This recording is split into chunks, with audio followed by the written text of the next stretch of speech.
Hello guys, magandang tanghali po.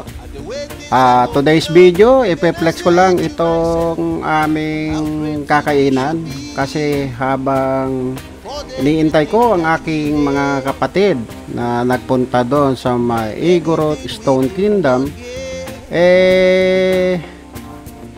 nakakita ko na isang kainan dito, malapit lang, yung Antonio's Restaurant.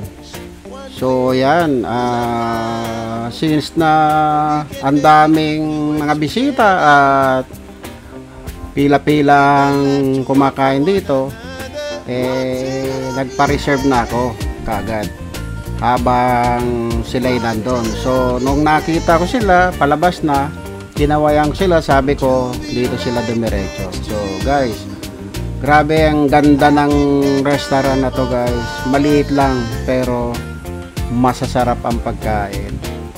Ayun, tanghalian na guys. So after nito,